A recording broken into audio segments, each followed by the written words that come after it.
Hello, I'm Philip Bither, curator for performing arts here at the Walker Arts Center. And to my right is Marleen Scholten. Yes, that's right. From Wunderbaum, one of the lead company members. And to her right is John Malpede, founder and director of Los Angeles Poverty Department, LAPD. And the two companies have come together in a Walker co-production, co-commission, on a new piece called Hospital that we're here to talk about today. So tonight we get to open and see the show here in Minneapolis. I wanted to just start by asking you both, what was it about this topic, what prompted you to want to confront questions of healthcare in both of your societies? Well, I think from me personally, I think it was the fact that something so human and so personal as care, people taking care of each other, became such a market and became such a economical question, and I think what we tried, or what we wanted to find out, was what that meant actually for us, but really for us personally. And within the Dutch society? Yeah. No, but I think in general, I mean, it's in general that's a huge problem, and I think that was for me the most important question. Like, how is it possible that we, as humans, became like this in a way? And yeah. And John, it seems, in some ways very much in line with LAPD's past work around questioning issues at the direct forefront of inequality in America. But I found it also interesting in LA when you mentioned at a talkback that, ironically, this is an issue that in some ways affects the middle class in America even more in some ways than people on the margins, whereas a lot of the issues LAPD has addressed have really been dealing with issues of populations that are dispossessed and things. Is this a different kind of content in some ways? Well, because in some places and in some for some people, poor people had access to health care. Not everywhere, of course. Right. It really depended on more local solutions or state solutions or something like that. But elderly people also had Medicare. But there were the people. There were people, not only just poor people, but also all the people in the middle who aren't eligible for anything, and don't feel like they have the bucks to pay for the private coverage or something offered, and it's not offered at their work more and more. So that's why there got to be such a huge number of 46 million unemployed. Right. I mean uninsured. Plenty of them were employed, but they weren't insured. So in that sense, it's a little. It's a more inclusive demographic, right? It's not, not just the really poor people. Yeah. What made you decide to collaborate as two companies? Either of you could have taken on this project independently. Well, I think for us it was, we worked before with John. That was actually very cool. We made a performance together. With the Paul McCarthy? Yeah, looking for Paul, about a fake revenge on Paul McCarthy for putting a big black gnome in the city center of Rotterdam. And I think already there we started talking about that we wanted to make something else together. Actually, I don't remember how it happened that we came first to this topic. How that happened? Did you decide first to do something together and then get to the topic? Yeah, no, I'm not sure anymore. Maybe, I don't know. It was sort of it was sort of a loose thing, but I think actually it was your idea about doing something about hospital. It was? Okay. I think so, yeah. And but I think the thought was that in the Netherlands there have been a series of reforms that have brought their system has been moving more towards the American model, which the American model is invoked a lot over there, both in terms of the American art model but also the American healthcare model. Yeah, and we visiting Americans just shake our head going, no, please stay far from this. Yeah. So I think there was concern, on the Dutch side that yikes, the American model is really taking hold here, which meant something, which meant mandatory coverage, but all in the hands of private insurers. Right. Right. And so, you know, from our side, we were moving towards that, and that looked like maybe, even though it was really, it was that idea came from, you know, the conservative think tanks, and Mitt Romney, even if he didn't want to take credit for it. Right. And, it's a market-based model. But nevertheless, it seemed like, you know, more promising than all the other stuff we'd like to have, but we weren't going to be able to get. Or I think that was the thinking in the Obama administration. Right. Yeah. So there was a convergence around something, you know, that was not totally exciting to any of us, you know, and that was sort of where the nexus of energy was. You know, when I think about the way your two companies work, I saw Walter mention in an interview recently, you know, that really Wunderbaum came out of a whole movement toward collective theater making in the 60s and 70s, and a similar movement, you know, happened in the States as well. But in some ways, collective creation has so many benefits, and in some ways, I'd like you to comment, both of you. It seems somewhat like a microcosm on what you stand for ethically, from a societal point of view as well, about making something together and less of a hierarchical approach. But it does take more time and can be challenging because there's many people weighing in on all the decisions. And now, and in some ways, it's a different model, but I'd love you to clarify, John, around how LAPD works. I notice, you know, in many ways, many times you or Henriette are mentioned or acknowledged as director of a show. You guys generally don't identify a director specifically of a particular piece. I mean, we are and not. I mean, we all are, so there's no difference. And now you have two companies that somewhat work collectively, trying to work collectively together, which seems like it could just multiply the complexity. But I wondered if you could comment either on that question or the question of what have been other challenges of the collaboration and what have been joys that you've found. Well, I liked actually very much because in the beginning, I think what we have very much in common is the approach. I mean, we started from this theme and we start to collect material and we just try to really dive in it. And I think what I liked very much in the beginning, we had a period of that we did more maybe the LAPD way, that we did more improvisation, and then at some point we did more the Wunderbaum thing, is that we always try to make acts, so like mini performances, so mini scenes, to feed each other with images or with text, or to understand a bit like, what are you thinking, what am I thinking? Right.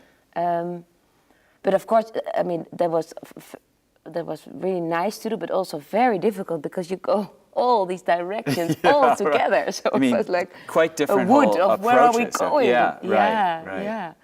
So it was double. I mean, I enjoyed that very much, but it was sometimes also like that I was so lost because I really didn't know what to do anymore, what we were making. Or, how about you, John? Was that an incorrect summary of how LAPD does its work? I mean, you draw from the real-life stories and experiences of people who live on Skid Row and people from that community and things. Yeah, I think.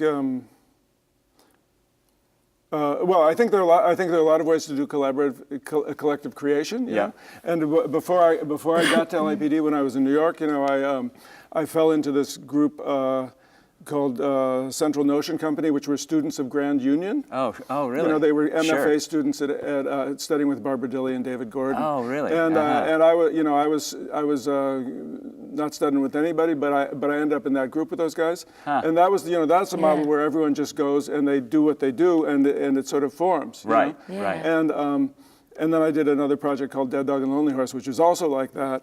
And so I think you know, that's one way of doing collaborative creation, where everything just sort of gets totally sorted out in the work, and there's no discussion around it. Right. And so there are a lot of different ways to do it. In LAPD, we usually we give out different assignments, and people imagine it or write about it or improvise around it, and eventually we construct something. But in that situation, usually. Myself or Henriette or a guest, somebody, or the directors of the deal. You know. Right. I think, you know, when we did Looking for Paul, for example, when I was invited into the project, they'd already had an idea of sort of what direction was going in. But we all wrote, and as we wrote, because it was an exchange of emails. I mean, allegedly and really. Right. And so we artists all sort of developed our own characters, and the narrative is, the narrative of the train crash that was ensuing came out of our own, different kinds of relationships developed among the characters and stuff like that. And so that was one approach. We didn't take even another approach that we didn't take, that would have, might have obviated certain, all the like, everyone weighing in on every decision. Right, Yeah, right, yeah. So I think there are a lot of ways that these guys work, that we work within the collective creation that are all different possibilities, but here we had to decide on one, ultimately. Yes. Even though those possibilities sound like they're more sympathetic than one might think. You understand each other's systems, and you just had to pick one in some ways. You landed on, John, you and your life being center stage around a kind of something to hang the work around. And that was not my idea. I was resistant to that idea, actually, but it is true. I've run into all the potholes that are available in the health system as it is now, if not in the most virulent form, Right, sure. but not in the most catastrophic, devastating form. But I've still managed to somehow touch on a lot of them. Yeah. And but I think at one point Walter had the idea. Let's all look at our own health insurance and try and lay out, to everybody else what that situation is. And then I got sort of carried away, and I wrote my whole, sort of personal history alongside my insurance and medical history. And then at a certain point, that was like, okay, well, let's do this. Are you comfortable with it now? I mean, are you pleased with that route you've taken? And well, I think I think it's a way to hang. The hat on it. I think it is, I mean, some people, it isn't the most devastating story. Right. And we sort of explored some of those more devastating stories that we knew about from reading, articles about devastating stories. Right. And some people felt more comfortable with something that was more, closer to us. And that was where I became resistant, but I eventually succumbed, to like, okay, let's do it. Yeah. Could you tell me about the roles of the LAPD actors in this piece and how you chose, and as well as the Wunderbaum, how you chose characters for different parts of the play, and how you guys decided to shape each of the individual roles as well.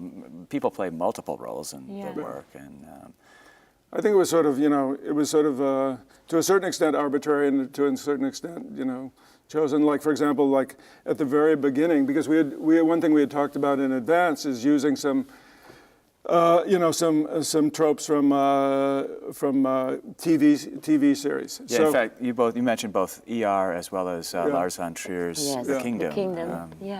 So I transcribed, before we got together, I transcribed this one scene from ER just because I liked the camera angle on the whole thing and the urgency of it. And then so one of the first days we looked at it, and I think who knows, said, Walter fears you play the lead doctor.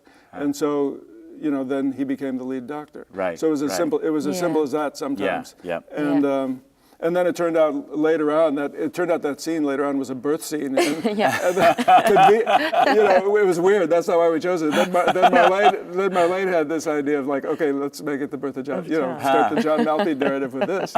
So it was. Did you have some material about your own birth that you could find? Did you find some historic material from your own birth, from your parents' files? Well, my mom is still alive. Oh, she is. Yeah. She's 91 and a half.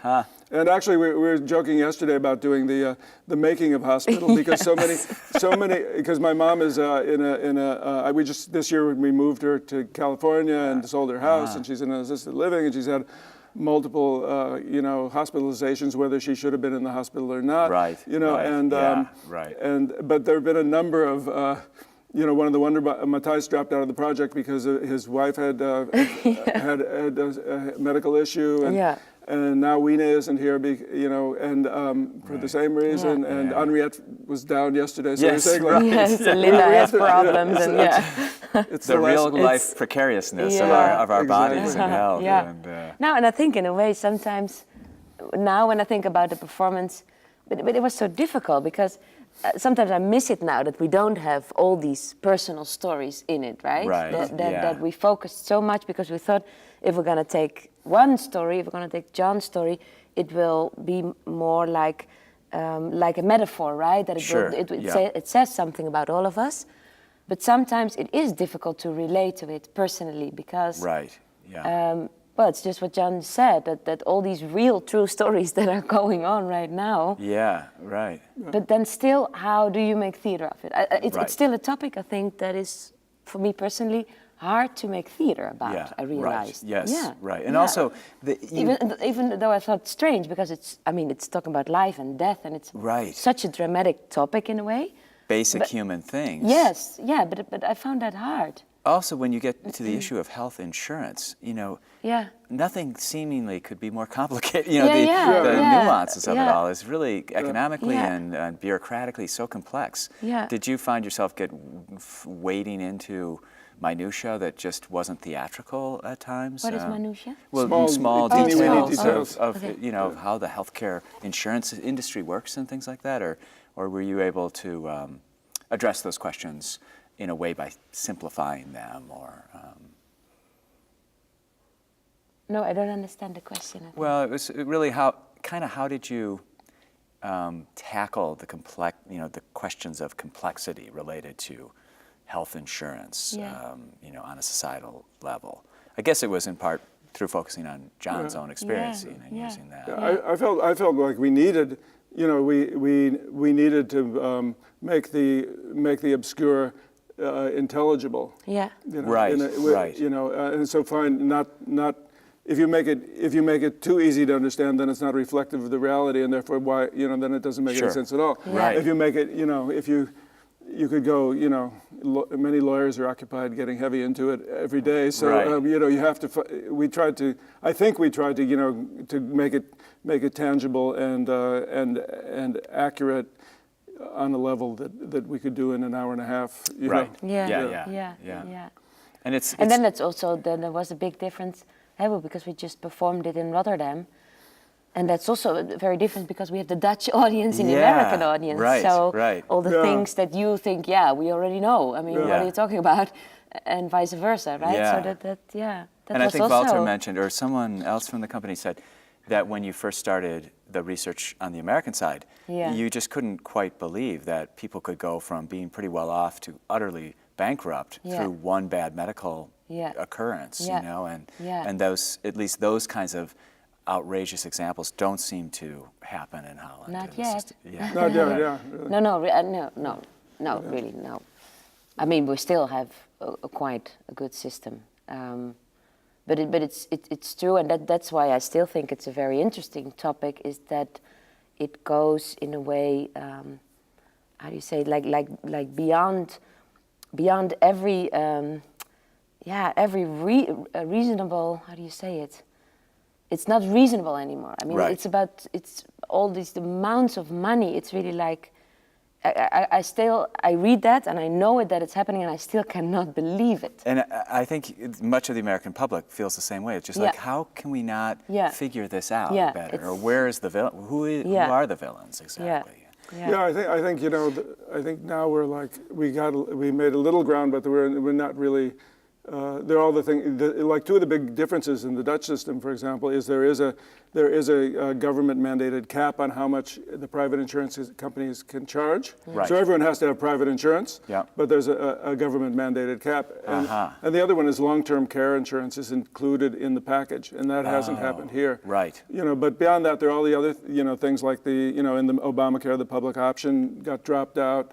Single payer was, there is. I mean, Vermont's going to have a single payer system. I saw that. That's amazing. Yeah. So I mean, there's still, it's like this is a little step, and then there's still other steps that can be taken. So I think rather than feeling like, we're stuck with where we are now. Right. It's a sort of an opportunity to continue dealing with some of the more egregious things that are still out there. That's a refreshingly hopeful perspective, because sometimes we look at the intransigence. This just the impossibility feeling nature of this problem, and people just kind of end up throwing up their hands a little bit. So it seems like you both feel that there are, and you offer in the piece some positive alternatives potentially down the road. Yeah. I think, one thing has been wild about doing it also is that the landscape has been changing every minute. I was going to ask about that. Yeah, right. In September when we first did it in LA, it was the exchanges are about to happen, blah blah blah. Right. Then when we did it in Rotterdam, the exchanges are a mess, and the Republicans are like, what, you can't. Yeah, they're cheering on the sidelines. Shut down. And then now, it just went into effect a week ago. Right. So people, people are just, getting to go to the doctor for the first time or whatever is happening. So in a way, it's we're so much in the middle of it. It's hard to make. Which moment to grab onto in the piece. And do you find, do you read that in the audience? Like they're tuned into, like particularly, because they're reading in the paper every day about the current changes. Yeah. Do you find that adds a new kind of level of electricity between audience and performer in terms of the content in relation to the currency of the issue? I think we're going to find out here. Yes, I think so too. I know my personal experience in LA was when you did the scene kind of celebrating but making fun of Obamacare, kind of saying like, is this the best we can do? And things. It was right at a moment when it was incredibly under attack and vulnerable. And people on the left were kind of going, we can't even afford to say anything negative about it because it feeds the ammunition on the right to try to dismantle it. So you are right in this really interesting moment, I think, with the piece. I felt we had to call it. Obviously, we're all I think we're all down with Obamacare, but we also wanted to call attention to the what's not in the shortcomings and what else could happen. Right. And that positive spin I mentioned earlier. There was an editorial in the New York Times by Michael Moore. I saw that. Yeah, the op-ed piece. Yeah. So he had that take. That let's just keep working. Right. And there's more to be accomplished, and there's these different initiatives that are happening that can go that. Yeah, and I thought the timing was interesting. I think he was careful to put that op-ed piece in after the worst of the attacks had passed, except of course the rollout online and things like that. But could you talk stylistically about the nature of the piece, the use of video, the way that the blocking of the work, the way the set was designed, any other aspects you think it's worth that people who just come and see the show may not fully appreciate? I think it's because we changed a lot actually. Also after Since the first, LA. After the first performance, we kept on working, and what I like now about it is that it's a bit this documentary / fiction. Right. If the show works well, then you really feel that combination the whole time. Right. And I think that's also interesting for the audience because it's the way to relate to John personally. And right. Yeah, hopefully it makes you think about your own situation. And we have video, that's right. I know, Wunderbaum, you've used video quite a bit in your work.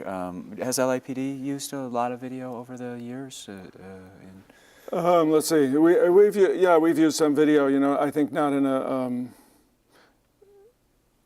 not in super complex ways, but there's one show we did. We've used it in a bunch of different ways. One show we did was a duet between the Kurosawa movie Redbeard and live performance. But there we just used little TVs. It was all about scale. So when we did it in a really big way in France, we had 4 different audiences, 4 little TVs, 4 casts performing simultaneously, and the movie just played in Japanese, and people, it was sort of abstracted gesturally, but also using the text. Right. But in the language, in France, it was in 3 French casts and 1 English cast. So it was a sort of, it was high concept, but simple. Right. Do you find you struggle? I mean, one of the things that I think theater artists in the last decade have become more effective at is the use of video that doesn't feel completely distracting or wins in the battle between the live and the mediated. I wonder how you guys grapple with that, because there seems to be almost a irresistible draw toward the video Yeah. image Yeah. when you're in a theater experience. Yeah, but I think how we used it now, very much in this documentary style, actually. So we see yeah. pictures of John, and it's really, I mean, we invite the people also to look at it. Yeah, 'cause I mean, it's a big it's screen there. you're using Yeah, too, it's right, there, and yeah. I think it's exactly what you say. You're going to start having this feeling of there's some concurrence between you and the screen, then you're lost. Because Right, of course. yeah. So you don't try to compete when there's a major screen image or with what's happening live theatrically? No, and for example, in the ER scene, it's there, of course, on the purpose that what you see on the screen is not what you see Right, in real. yeah, yeah. So that's of course the purpose of Yeah, it. So, yeah, yeah. Yeah, that was really nice in LA. I mean, you really got this sense of like, this is totally different than what Yeah, I'm yeah, seeing yeah, on of stage, course. and Yeah, how yeah. the mediated image on Yeah. TV is often just Yeah. so manufactured. yeah, yeah. Yeah, and I mean, it works that way, I think, in the operation scene also. Yeah. Right, Yeah. yeah, yeah. One of the big changes we did between here and LA was obviously the set, but also what we call the paper scene. Yes. Which is where Yeah. All your bills? Yeah, where all Yeah, my all the- bills and unraveling what the hell happened to me and all that. How do you deal with that now? Now we're doing it in LA. We had, we were all together as a group and sort Right. of like commiserating. My pals were commiserating with me as we, got lost in what the hell's going on. Yeah. And now everybody is a bureaucrat here, and I'm alone, and the bureaucrats are very big, and I'm very small. So we've gained that element, Right. but we've sort of lost the camaraderie element, Yeah. So it's hard to know Yeah. what the What but the that's what we're doing now. Yeah. Can you explain the camaraderie element, meaning the the empathy that people also have dealt with millions of bills and things like that? Well, or- the idea I think before, and it really was not as worked out as extensively as this current idea Yeah, is, I yeah, gotta say. I mean, we wanted to redo it because but before it was like the idea was like everyone was around and they were helping me sort through this mess and just sort of commiserating. Right. Yeah. Yeah. And now they're the other side, Yeah. and they're sneering. Yeah. Yeah, yeah. Yeah. So yeah. Yeah, that's interesting. I can't wait to see these changes. And Yeah, we Yeah. want to talk to you, to hear what you Yeah, what do you yeah, think? definitely. Well, Yeah. on a bigger sort of cultural question, unfortunately, sometimes we hear the critique or the presumption from critics or other cultural folks that there's a binary between socially engaged art making and formally formalist theater innovation. I presume you reject that notion, but I wondered if you could talk about that and whether it's frustrating to read those things, hear those things from people. John, you know what I'm probably talking about, that sometimes people who sure. deal with politics or social questions Yeah. aren't as Well, respected in their work or I something. mean, we feel like our job is to confuse the categories as much as possible. Huh. And that's probably, but we also, I also feel like that's the art job of the artist, isn't it? Yeah. To throw Right. something out there that people don't know how to deal with. Yeah, Yeah. right. And right. and I think a lot of times we've been successful in doing that, sometimes not. And if we can keep doing that, then I'm happy. And you don't have to please everybody. Sure. And right. I think we've been around long enough that we don't feel like we have to please anybody yeah. we don't want to please. Right. That isn't pleased by what we're doing. Do you find you struggle as a director or personally that certain works you feel like, this is really having a major impact on the politics or the social questions, but maybe we had to compromise certain things theatrically that we might have wanted to achieve, or vice versa, that it's really proud of a work that's formally innovative but isn't as impactful on a social level as you might have hoped? Or do you find you try to find that I balance? think, I think different works have different places, different intentions. So like Redbird, for example, I think that, the reason that we did that piece is because I thought Kurosawa had such a profound notion of the rigors of poverty that LAPDers would really be able to engage with that work on a level that other people couldn't. And that's why Right. we did it. But and I think it's probably our most beautiful piece, or one of them. Right. But it doesn't and so it relies on social change through empathy or something like that. Right. You know, but right. I think generally speaking, you know, the social change through empathy is a naive position. You know, and I feel like that sort of ignores like all the entrenched power dynamics that prevent empathy from being effective, even if you give an extra $1 to your favorite cause. Right. You know what I mean? Yep. So, so I think a lot of our other works, you know, some of them are specifically targeted to strategized to address, you know, to be in a spot in a location in the world, like for example, Agents and Assets, right. which is also a found text, like the Kurosawa text, only it's a text from the House of Representatives about whether the CIA was involved in letting crack come into LA to finance the Contras in an illegal. And you took the text straight from the testimony. Yeah, exactly. Right? Yeah. And we performed it, like for example, we performed in LA right when the Treatment versus Incarceration Initiative was on the ballot in LA. And then 2 years later, we did it in Detroit right before a drug reform initiative was on their ballot. And so we sort of, you know, the whole thing was sort of, you know, strategized in terms of like what's happening in the world and where is this going to be, you know, impactful. So that's part of the whole measurement of success. Exactly. Yeah.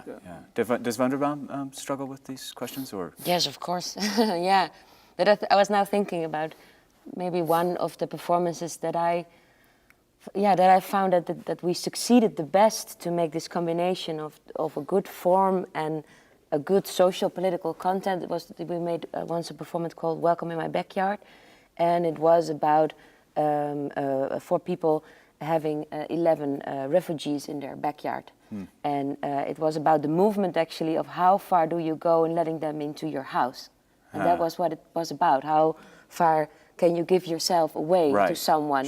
If he ends up in your bed, then you have to say, okay, then I will sleep on the ground and you are in my bed.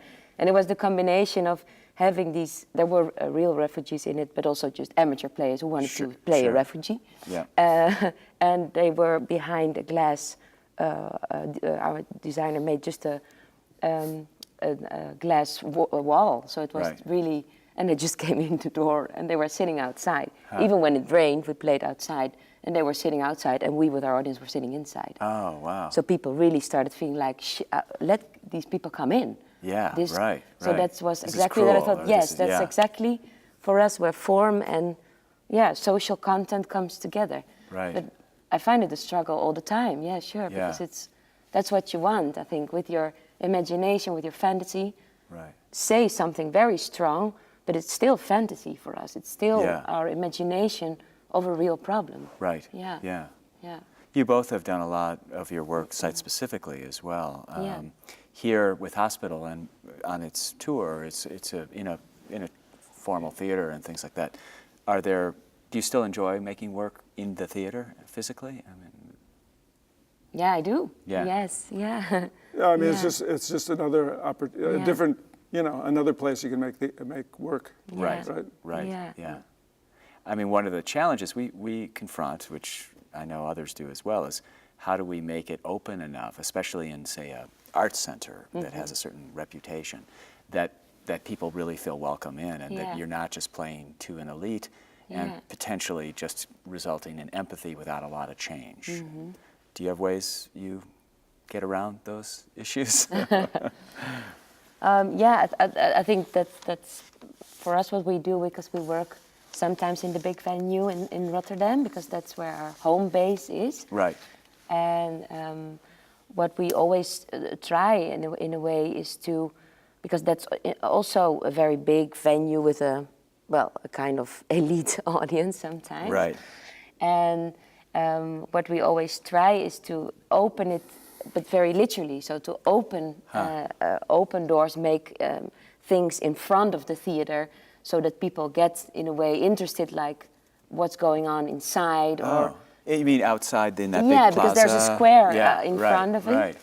And what we also, I think, what for us works very well is that when you make performances on location and people get curious about your company, then you already have them a little bit to get them into the theater. So it'll be a new audience for you. Yes,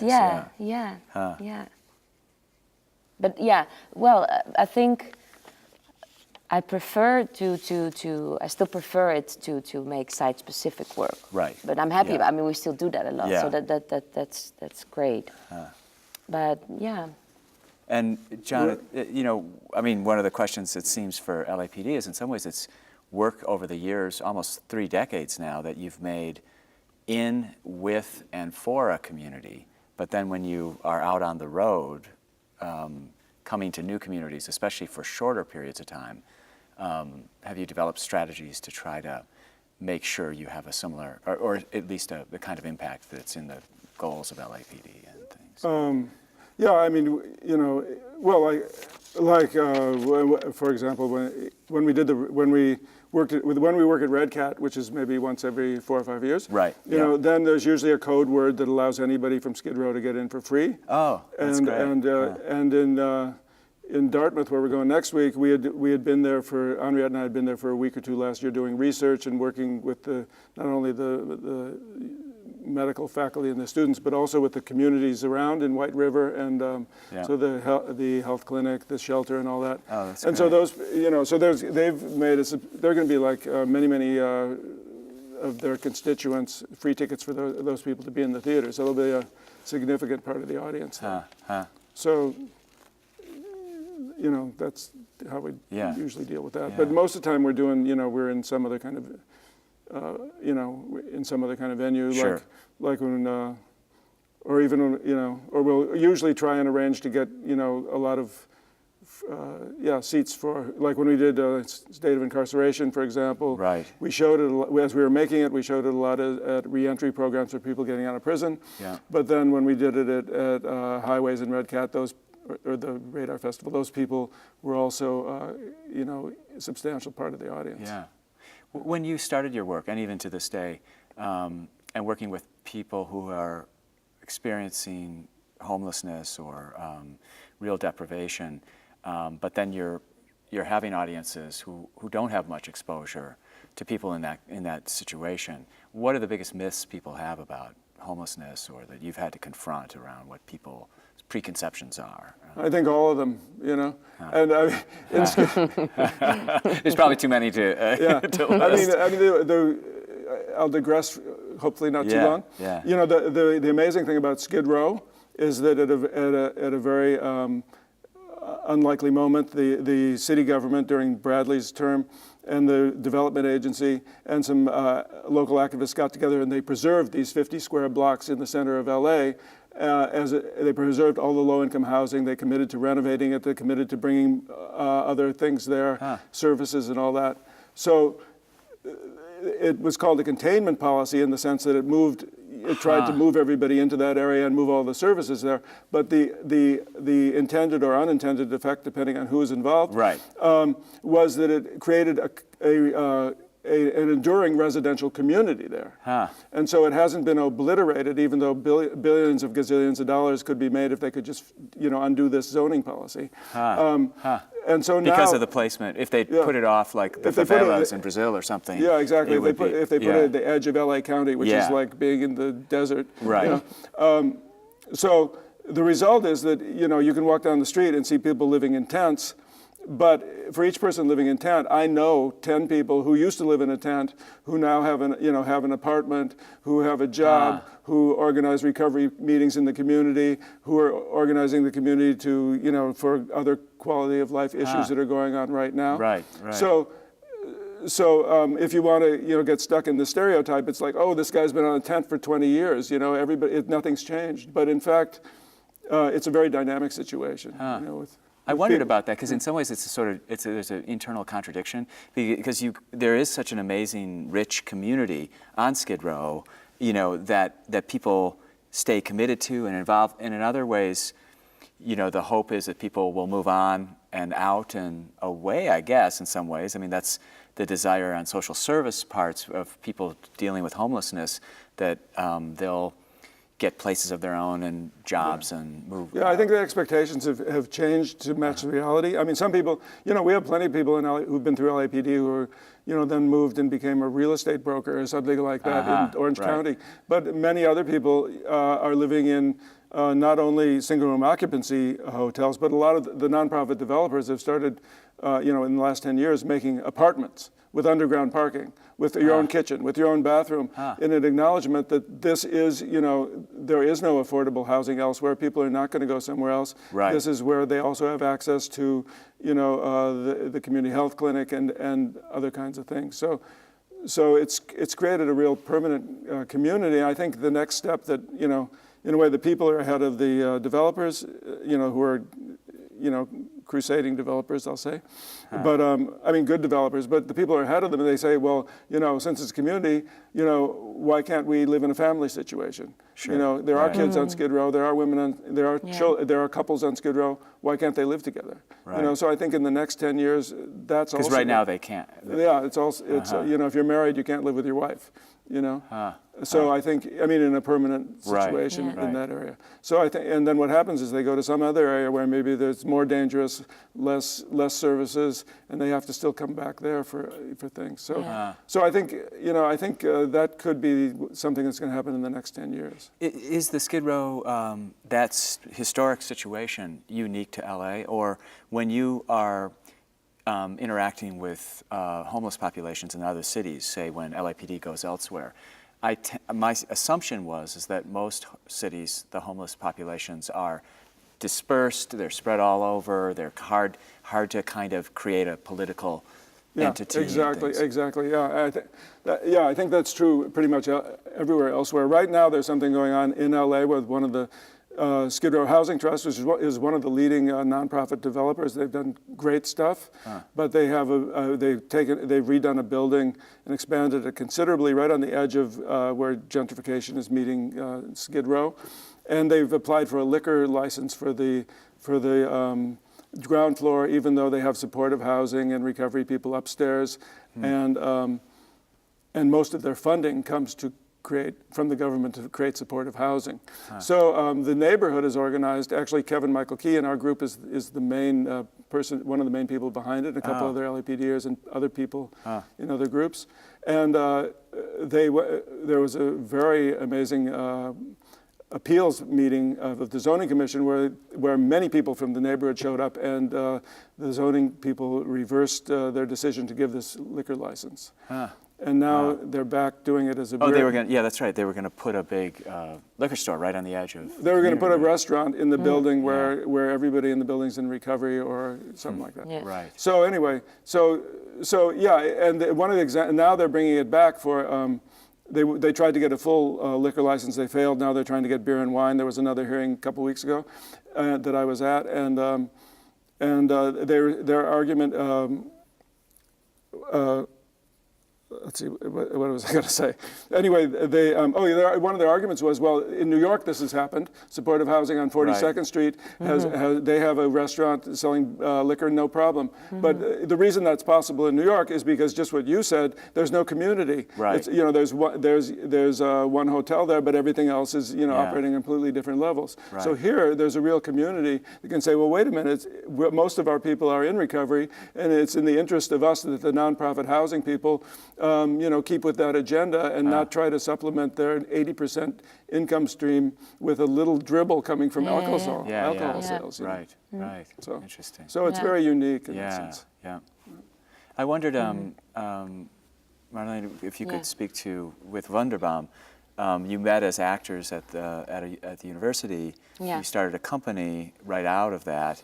Where did your commitment to social questions and change come from? Was that just did that draw you together originally, or did it evolve as you did your work together as a company? No. It was, I think for us the first question was because we wanted to start our own collective. We wanted to be our own group, and the first thing was that we thought, okay, we want to go outside the theater. We want to meet people, and we want to see what's going on actually, and bring that back in the theater, or bring that back in our work, in our fantasies.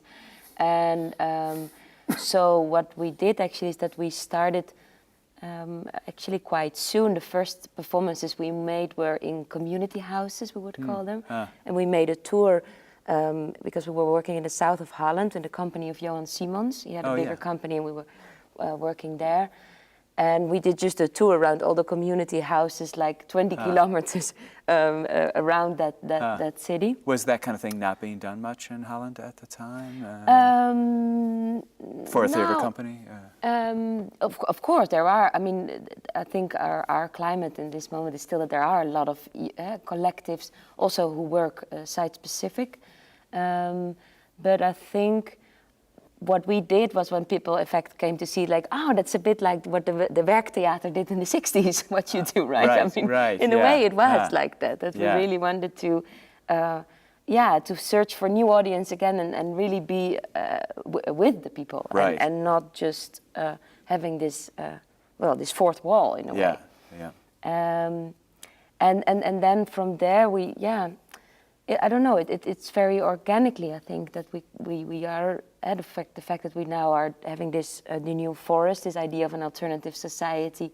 Which is a whole series of projects and works that you're doing.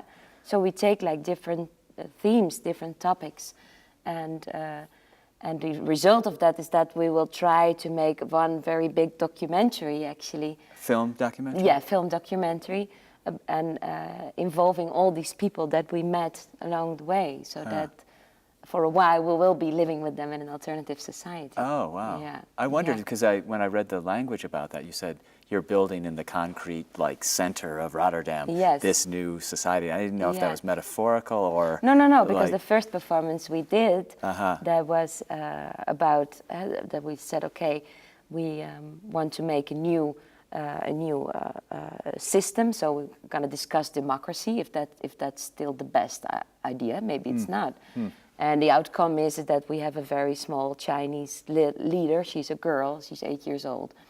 And we thought maybe she could be a new symbol of hope and not being cynical and you know, like our politics in this moment. and that was in the city center of Rotterdam. So we really opened up to the city, saying, well, this might be an alternative. Right. Yeah. And that, I mean, and I think also now we're trying in this performance of Hospital, and in the end we're talking about these community nurses and this more like bottom-up organizations. We're trying to, to take a step back again and say, okay, we want to be one-on-one, we want to be with the people anymore, again. Yeah. That's also a way of trying to show alternatives. Yes. For the systems that we are stuck in. My sense was sort of acknowledging the fact that there are challenges around how do you provide health care for a whole society. I was surprised when I went to your workshop in LA because, you know, in many ways I saw Hospital as primarily a critique of these especially market-based systems around healthcare. But then what you had the folks do at the workshop was actually have to create a system for a small group, and what can you cover and what can't you, and the sort of presenting and giving them the first-hand chance to see how challenging it is to figure out how you can do it and make it sustainable. So it seems like you are also dealing with a kind of real-life issues related to how do you create systems that are sustainable and things. Would you say that was part of what was built into your discussions as you were making Hospital? Or do you feel... Yeah, we're still, I mean, I think that was one of the things we were trying to wrap our heads around. Right. Yeah. And, you know, but obviously we touched on that, and we thought, I mean, we worked on it. We did that whole exercise, of course. You did that yourselves? Yeah, somebody came in, what's his name? Albert Jan Kruijter. Albert Jan Kruijter came in and got us into that. And for a while that was going to be in the show. Yeah. And I mean, our version of it, but you know, somewhere it didn't make the cut. And so all the community nurses and this sort of innovative program at Dartmouth that we had experienced and that's been written about in those New Yorker articles last year. Oh yeah. And then so we were trying, you know, but again you can only get so much of it in. So it's sort of we have it there at the end as a glimpse of the future. Right. You know. After your death, if I remember correctly. Right before. Coincident with my death. Yeah. I was generously given till 2033. Yeah, that's a nice, stretch ahead. But yeah, I see it. You know, it's so crazy. Again, you know, we could just keep working on this forever because like my mom, you know, again, she's in the UCLA health system, which is very good. But whenever something comes up, they say, "Oh, bring her into the office." And her doctor might not be there, and then, let's go to the urgent care center, and they say, who are you and what do you want? And then they send you across the way to the emergency room, and then you're in the hospital. Right. But now there's a community healthcare thing, and we just call them first, and they're totally down with, let's keep her out, let's keep her from even having to go over to UCLA. Let's just solve it here. Right. We'll talk to the doctors and we'll solve it here, and that's that's so much better for my mom, and for the economics and everything else. So, Right. So there is all this Both stuff. of those systems seems to acknowledge the economic challenges, but find solutions that are better care and possibly cheaper and things. Yeah. So all this is going on, but the integration of it is you got to make it happen in that particular case. It's not just going to happen without you. It's something else is going to happen. Yeah. So. There's much, we could be working on this for yes. And I think it's what John says, that what I find sometimes maybe a pity is that I wish that we could have maybe tuned in more then, because it's so, I mean, the whole topic is so complex and it's so big. Right. We are trying to tell so many things and so many stories that in a way, like in 1.5 hours, you cannot, it's impossible, of course. So sometimes I feel this, that I think like, but then I really don't know which part, because it's all... You could make a 10-part a serial. Well, this has been such a pleasure to hear a little bit about both of your company's work and this New Peace Hospital. As a final question, what's your hope, would you say, tonight, tomorrow night, Saturday, that people will take away from hospital when they see the work? I really hope that they will... that they will be curious also about the way, for example, our system is working right now. So I would really like to talk to people maybe afterwards, to have this discussion about what they think. And also I like it now that we were trying to put in the show maybe some kind of improvisation with the audience. I'm very curious how that will work, about reactions on Obamacare right now. Oh, great. So I'm very curious how that will be interesting. How reactions are they're here. all over the place, as you've seen the polls and things like that. I'm really interested in seeing. I mean, I think if we can plug into the juices that are flowing anyway right now, and maybe capture them in that moment, that'd be really great. Well, we're looking forward to the great. For us as a co-commissioner, we love the adventurous ride and the experiment of these two wonderful companies coming together, dealing with such an important topic. So thank you for being here, and thanks for doing it. Thanks for having us. Thank you. Very nice.